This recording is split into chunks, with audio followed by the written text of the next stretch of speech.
Pepper fry. அது எப்படி செய்யலான்னு பார்க்கலாம் வாங்க வீடியோக்குள்ள போகலாம்.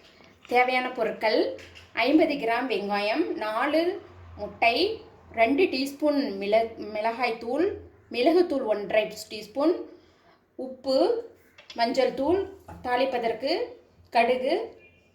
வாங்க இது கொஞ்சமாக இது எடுத்துக்கலாம், கருவேப்பிலை. இப்போ எப்படி செய்யலாம்னு பார்க்கலாம். மஞ்சள் தூள் கொஞ்சம் போட்டுக்கலாம்.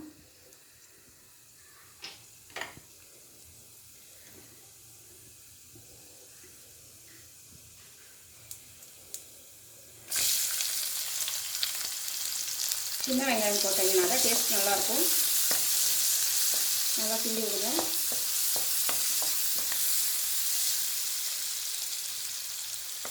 நல்லா கிண்டுங்க.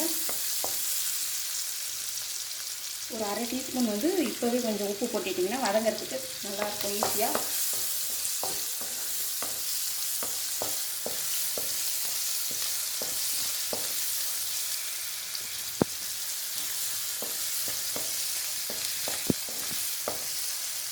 போட்டுக்கோங்க.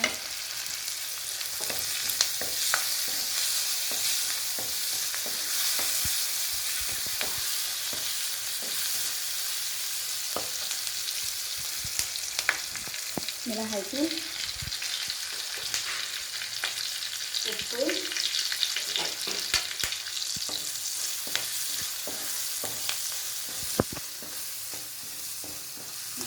நல்லா வாசனை வருது. நீங்கள் எப்படி போது பச்சை வாசனை போயிட்டு இருக்கும்.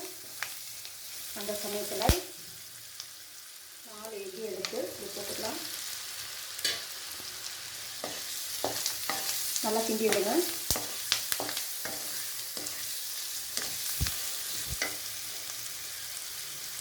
மிளகு பொடியை போட்டுக்கலாம். எல்லாம் சேர்த்து ஒரு கிண்டி விடலாம்.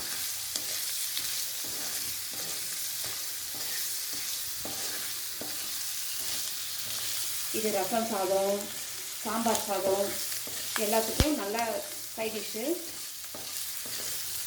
குழந்தைங்க ரொம்ப விரும்பி சாப்பிடுவாங்க. நல்லா கிண்டி விட்டுட்டே இருங்க.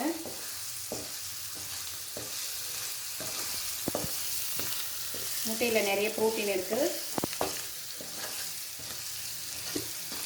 பாருங்கள் எவ்வளோ அழகாக வந்துட்டுருக்குன்னு. இன்னொரு ஒன்று ஒட்டி வரும். நாங்கள் ரெடி ஆகிடுச்சு. எப்படி சர்வ் பண்ணலான்னு பார்க்கலாம்.